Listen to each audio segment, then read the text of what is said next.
music was a love and passion of mine. 4th grade, we had to learn a musical instrument. Chose drums, and I had no idea I was going to be a musician, no idea be in production. I thought I was going to be an artist. Now you want to be an artist. What was the person that made you want to be an artist? I really connected with Michael Jackson, Smooth Criminal, with Jackson performed at the talent shows. What was your first placement? Foxy Brown for the Cradle to the Grave movement. So that first placement. How is it that you deal? Because I'm pretty sure it be moments where the devil comes at you. I say it's faith over fear, man. I'm still here. I still have another chance, another opportunity to be great, to do what I do. But every day I wake up, I'm grateful to be alive, to be healthy. I think I was as lyrically talented as those that I was inspired by and those that I was listening to. So how do you deal with artists that want to work with? I don't really trip on how dope you are. At the end of the day, it's a business.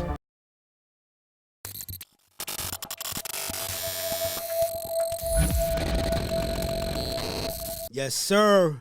Que lo que, dímelo con todo. You know what it is, Podcast Central. Coastal Chronicles NYC, I'm your boy Tank Sinatra, a.k.a. Taino Domingo. You know the lingo. Call me anything but late for dinner because I love to eat. I got my brother with me, the activation king to the left of me. Mr. Dren Star, talk to the people, man. What's going on? What's good, man? Yo, listen. We back at it. Yo, what's up with you, bro? You came. Yeah, what's up? You know we got to talk about it. You know what's what I'm that, saying? sir? What we got to talk about, sir? What's up? You lost a bet or something? What happened was, right? We don't Yo, listen, shout out to Godspeed for having my brother looking jazzy out here, boy. Yeah. Shout out to Godspeed. You know, they sent me that kid patches, so I got a rep, you know what I'm saying? I got a rep, but shout out to our sponsors, Paper Planes, Duce, Red Bull. Catch us on the Listener Network. You know what I'm saying? This is what we doing, baby. You know what I'm saying? 2025. This is what's going on right now. 25, we starting it live. You understand what I'm saying? And we gonna keep it rolling. This is a gentleman that I've been waiting for this interview right here. Okay. You feel me? So let me just start my shit already. From the Bronx street to the global stage, he's a force in the music industry who never stops moving. As the CEO of Platinum Boy Music Inc., he's built a multi-platinum empire, crafting hits for icons like J.Lo, Chris Brown, Trey Songz, 50 Cent, and Justin Bieber, just to name a few. His production has shaped the sound of ESPN, BET, VH1, and major brands like Sprite and EA Sports. With a discography spanning almost 20 years, his work has defined eras of music while proving his rhythm isn't just in beats, but in business too. A true innovator, his talents go beyond music production. At Dre's nightclub, resident drummer and brand ambassador for Bel Air, Bumbu Rum, McQueen and the Violet Fog, he's mastered the art of influence. His impact in the industry is undeniable, scoring the theme for ESPN's First Take, Monday Night Football, and Keisha Cole's Family First. Whether he's crafting stadium anthems or shaping the next generation of sound, his work ethic sets him apart as a true game changer. Despite his massive success, he never forgot where he came from. Raised in church, he discovered his gift from percussions early on, turning raw talent into legacy. His passion about giving back, sharing his journey through motivational speaking, and the Music 101 college tour, educating and inspiring students at top schools like NYU, Howard, Yale, and Penn State. His mission is clear: empower the next wave of creatives, helping them navigate life through the music industry with knowledge, passion, and purpose. With a name that echoes greatness, he's carved his own legendary path in the industry and was recognized by his borough and inducted into the Bronx Walk of Fame. Damn, boy. Known worldwide, he continues to elevate the culture, proving that success isn't just about talent, it's about dedication, vision, and a drive to keep pushing forward. And with that being said, let's get into it. With music producer, music director, touring musician, motivational speaker, and the author of And the Beat Goes On, I want to give a warm welcome to my brother, Dr. Antwan Thompson, Senior PhD, also known as Amadeus. Talk about it, brother. Man, I even got a little sweat off of that. Huh? I had to sit there and like really sit in the moment and Come like on, man. really listen. You know, we move so much, we after so much, we hustle so much, we work so much, but in that moment, like I just sat and just listened to every word you said and thought about every word you said and really took in the moment. You know what I mean? So thank you, man. Appreciate y'all, man. I'm happy to be here. You know, this is a long time coming, bro. I'm proud of you guys. Yeah. You know, on everything you've been doing, on all your endeavors. This guy right here, man. You see him everywhere. You everywhere too, See man. you everywhere, man. See you everywhere. Everywhere. So Listen, I'm happy to be legends. here. Let's Thank keep you, it my real. brother. Absolutely. You understand what I'm saying? I Absolutely. forgot to add legend and icon, but we gonna get into that. You understand what I'm saying? Because like we Love, said King. before we started taping, nobody just get a Bronx Walk of Fame. Yes, sir. Nobody gets their own name in these streets. Yes, sir. Until after they passed. Yes, sir. You're and right. you're still here to see all that happen. Amen. And to receive those flowers and to see the borough putting up for you. Yes, sir. That means you've left an indelible mark in this world. Wow. You see what I'm saying, beloved? Well, with that being said, I like to always start the show with giving people's background stories and things like that. So let the people know your background as far as two-family household, brothers, sisters, how you grew up in the Bronx, how it was, things of that nature. Yeah, prior man. to you finding music. Big Bronx energy. You know, everywhere I go, I scream that loud. Yeah, Okay. yeah. Big Bronx energy. So I grew up 169th Street, Washington Avenue. Projects over there, they call my block the 9, not for the 169 or 169, from the 9. You know what I Okay. mean? And grateful for my parents, you know, for keeping, I would say, the kung fu grip on me, man. They didn't let me do nothing. Like, Mark, can I go over here? No. Can I go over there? Mark, can I go outside? Daddy, can I? Nope. The only yes was church and school. You know, so thank God I music was a love and a passion of mine. 4th grade, we had to learn a musical instrument. Chose drums, and the rest was history, man. I had no idea I was going to be a musician, no idea I was going, you know, be in production. I thought I was going to be an artist, honestly. And you know, it was fun while it lasted. Why you say that? Because I definitely, like, when you think about, like, artists that I've worked with and produced for, and even artists that I really respect and admire, I was no way near as dope as they were, just lyrically, like conceptual wise. Just I be listening to bars and be like, I can't do that. Like, I can't do that. But the drums, you know, and then you mix the drums with production, you know, my musicianship with production, that took off running. So that was a no-brainer. So yeah, I grew up in a household, brother, sister, every holiday, Thanksgiving, Christmas, Easter, there was a performance. You come over to the crib, you get a performance. I'm banging on the trunk with pans, pots, you know, different pieces from the actual drum set. My brother's on the keyboard, my sister's singing. Like, that's what it was. So you knew when you was coming to the crib, you was getting a performance. And that's how it all started, you know what I mean? And again, in the neighborhood that I grew up in, it was tough. It was difficult. You know, a lot of people, you know, chose the wrong direction, you know, went in a different direction from me. I fell in love with music. That was my passion. I loved it and just wanted it to be something different. Just wanted to make something out of my life. I felt like the dreams that I was having was for a reason. And I wanted to really work hard, put the work in, and be what I dreamt of being. You know what I mean? And that was how it was, you know, for me as a youngin' in the Bronx. So when you grew up in the Bronx, did you grow up in the projects or you in the crib? Yep, grew up in the projects. Morrisania, yep, in the projects, man. Yep. So you know how that is, man. The street, the parties, the block parties, the community days. You know, in my window, I was four seat, so you can see the corner store from my window. So I used to, you know, try to do anything to get out of the crib. Ma, can I go to the store? Again, you got 10 minutes, if that. I'm gonna sit here and watch you go to the store. So they would know, like, I would go to the store, you know, I would see a little chick over there, come over there and holler. They'd be in the park playing basketball. I grab the ball and try to, you hear, Antwan! And they like they didn't even laugh at me, bro. Like, they just knew it. They just knew it. And they just like, yo, your mom's calling you, bro. And I would just go upstairs, man. But back then, I didn't really get it. I swore they were hating on me. I was like, man, y'all gotta let me be great. Like everybody's outside. Why can't I be outside? But it was just a different lens that they had. And they grew up in the neighborhood, too. Like, they grew up down the street. My grandmoms lived down the street, so that was our hood for real. So they knew, you know, all of what I didn't know. You know, and as a kid, you just want to have fun, you know what I'm saying? But at the same time, their role was to protect me and be the parents that, you know, protected their kids, you know. And for me, fast forward to today, me being a father, now I understand. Now I understand what they were doing. A lot of, you know, those people that I wanted to hang with ain't there. You know, that went in the wrong direction, ended up in jail, dead, you know, doing all kind all kind of craziness. So I'm grateful now, especially for them being the way they were.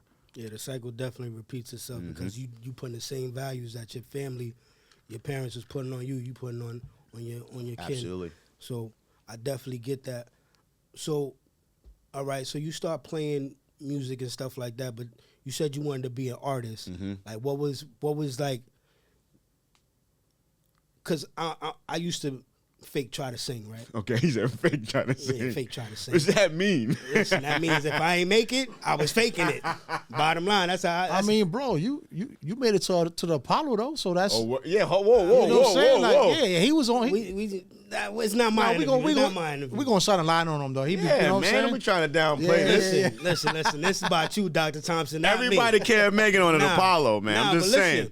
But Michael Jackson was the person that made me. I seen him do that moonwalk, Motown 25. I want to do that. Yes, sir. What was the person that made you not? Because you was doing the drums. Now you want to be an artist. What was the person that made you want to be an artist?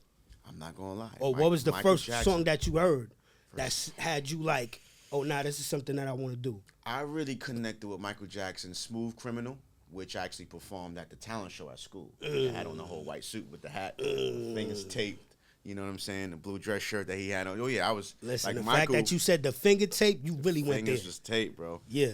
You know, so that Beat It, Billie Jean. You know, Michael. You know, my mom's a huge Michael fan. So for me, it was all genres, all artists. But directly in regards to the whole rap thing, was absolutely Puff, Mason, Big. Straight up, like back when I was young.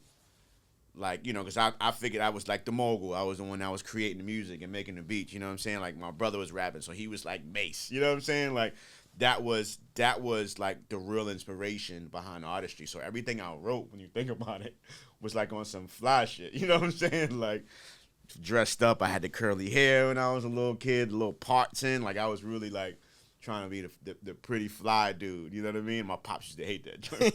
And then I went to Catholic school, so I had to dress up.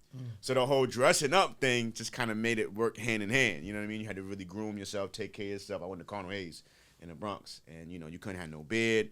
You had to be well groomed each and every single day. So me having to follow those rules home and in the school, it was just easy to just be on that fly. You know what I mean? So that was it.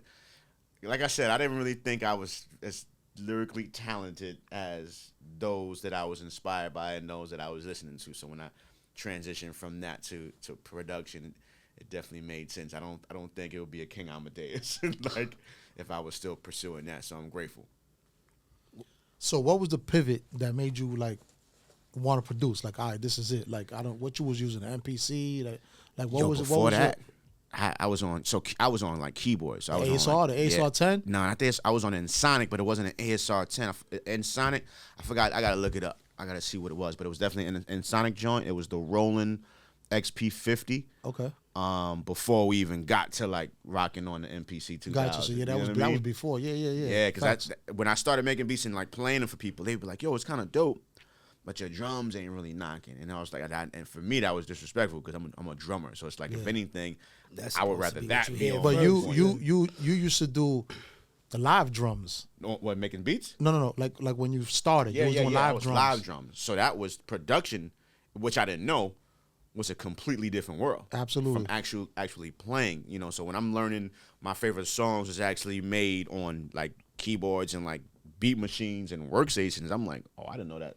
That's how it went. I thought it was like you in the studio on a live drums, recording each part. It's like, nah, everything is triggered, everything is sampled, you know. And so once I learned that, you know, but Buck Wild, legendary producer, a part of the original Hitman team. BITC, okay. Produced I Got a Story to Tell, you know, produced for Jay and Faith and that whole Bad Boy Sound and Beanie Siegel. Family friend of mine. And my mom called him up one day and was like, he in there talking about making beats. She was like, can you just come grab him, school him up, see what he talking about, see if he's serious. And he picked me up one day, took me to the lab. I think that night, rest in peace, he went to play beats for Black Rob, Missy, Busta, I want to say LL, and a few people. So I was just a fly on the wall, and he would go in there with, you know, to date us, like cassette tapes, and he had DATs and cassette tapes and CDs, and that's how he was going around playing the beats. So I would sit there, like I said, fly on the wall, and watch my favorite artist react to the music he was playing. Like, yo, I want that one. Yeah, nah, that's not really for me. Go to the next one. Yeah, let me get that. And we went around to the different studios, and I remember him dropping me back to the crib, and I just looked at him and was just like, yeah, that's it. This it right here. How old were you? I was young, bro. 15, 16. I was like, yeah, this is it. Because, you know, church was grooming me for that when you really think about it. Not the production side, but just musicianship and real live music. Like, I was playing every Sunday, like, live. So live, having the understanding live versus, like, production and programming is two different worlds. If you performing live, like, that's the cheat code.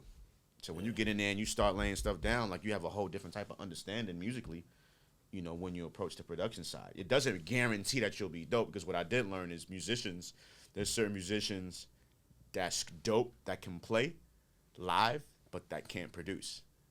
And vice versa.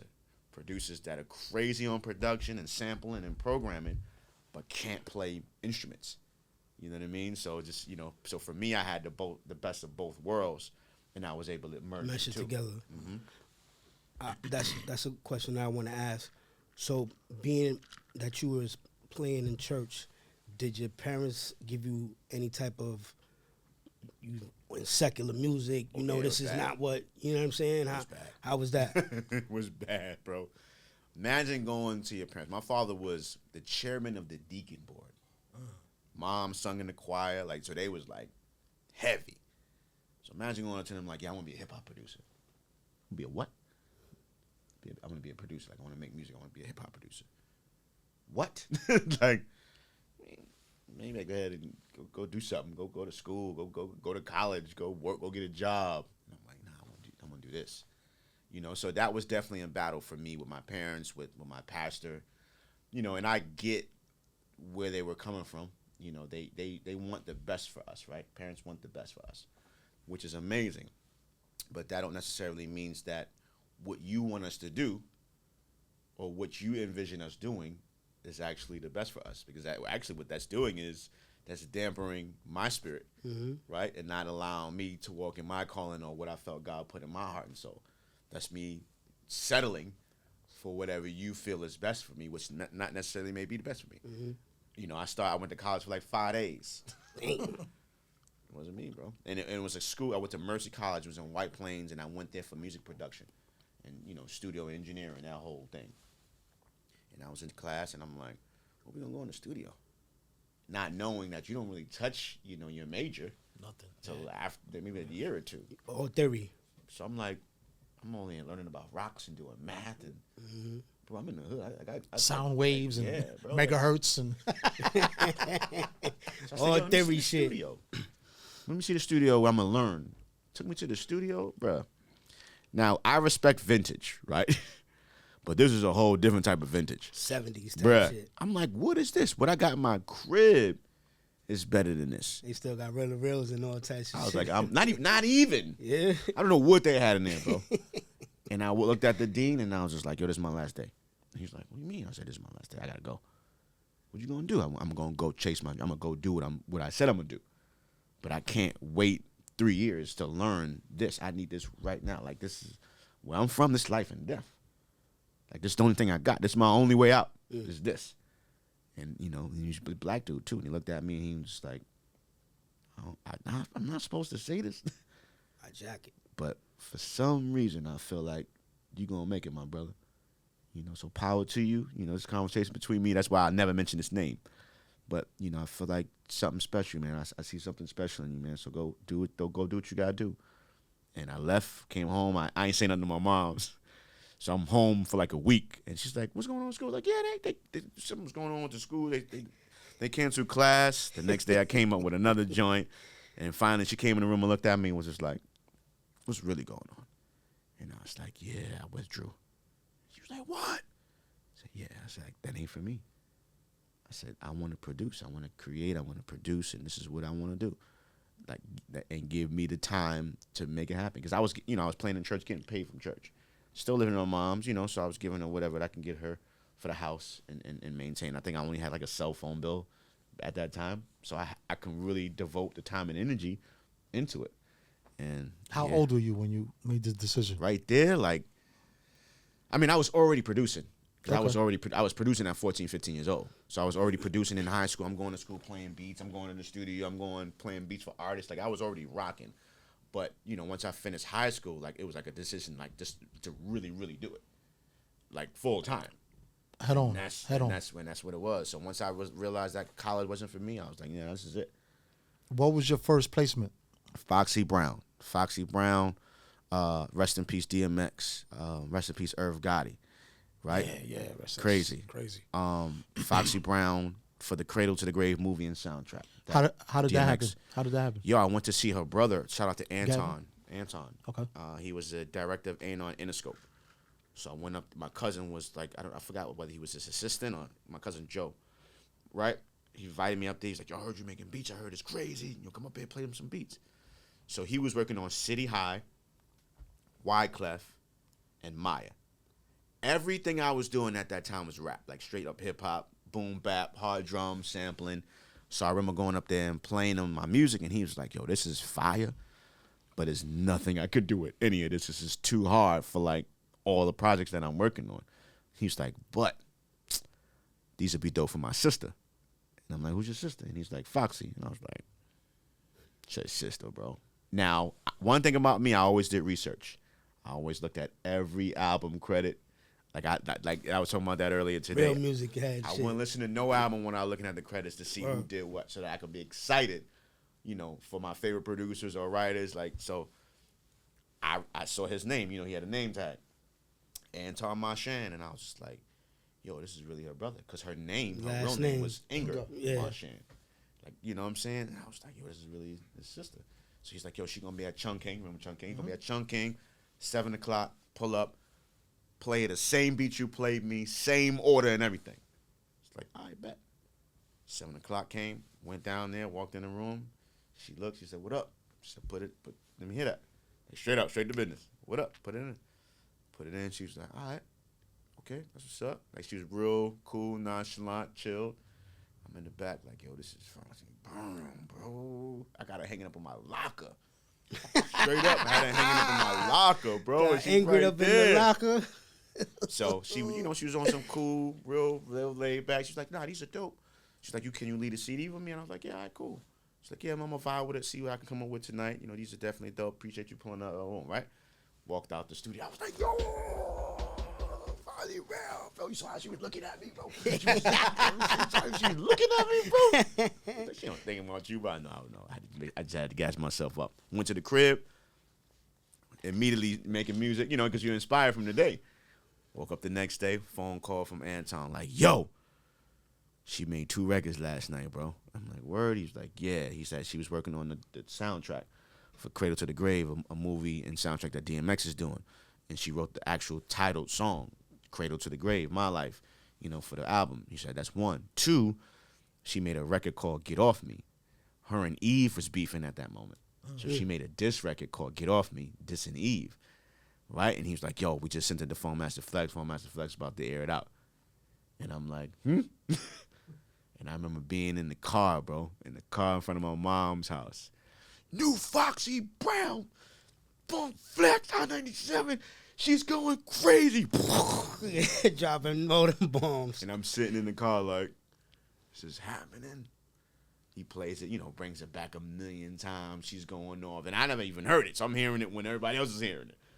Going off, and I'm like, wow. And then the whole joint with the soundtrack, movie drops, the song plays in the movie for, you see, I still remember, for 26 seconds. Played the movie for 26 seconds. On the soundtrack, saw my name, you know, rolling the credits at the end of the movie. Went and bought the CD from FYE right across the street. I was in Cross County in Yonkers. Crazy, bro. And that soundtrack went to sell 500,000 copies, hard copies. So that's where we from. We from when they Yeah, original shit. Bro. Yeah. So 500,000 copies. So that first placement also earned me my first gold plaque. And that's how I got started. And it was a movie, so you doubled. Mm-hmm. Yeah, that's fire, bro. Yeah, that's how I started. So I said to myself, you know, because the average cat my age would have that type of success out the gate, and you want to sit back and bask in the ambiance of what you just experienced. For me, it was just like kind of a nervous thing, like, bro, this is how you started. This is the first thing out the gate. Where do you go from? Like that was the question I asked myself. Where do you go from here? You gotta like in all due respect to Foxy, like you gotta get even bigger. Like you gotta kill it. Elevate, yeah. Yeah, you gotta grow. You gotta like, what we doing? Yeah.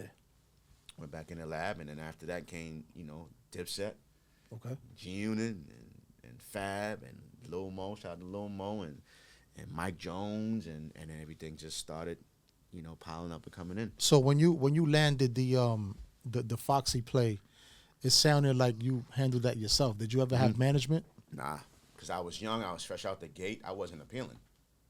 Young, fresh out the gate. That was my first placement. So I actually handled negotiations and everything like that. Everything on my own from just reading everything you need to know about the music industry. Donald Passman, right? Yeah, bro. Yeah. Yo, that book is like the Bible. Everybody, Bible, yeah, bro. that's the Bible for definitely. There's got to be like 100 volumes of that. I don't even know what volume it's on 12. Wow.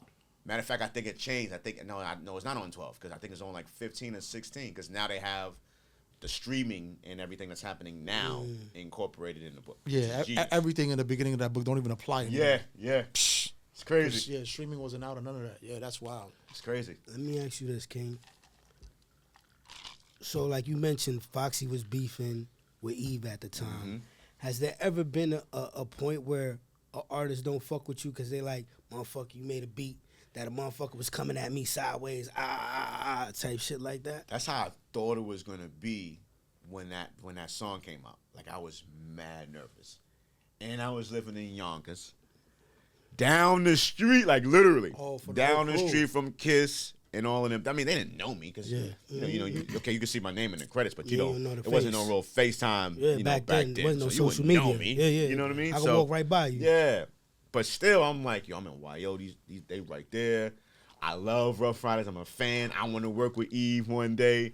But they don't like back then. They didn't really know what it was. You know what I'm saying? But that was definitely a fear of mine. Like, being a producer that's wanting to work with every artist. Like I was like, damn, am I done with Rough Riders now because of this? But yeah, because you just mentioned Dipset and G-Unit. Yeah. So that's like.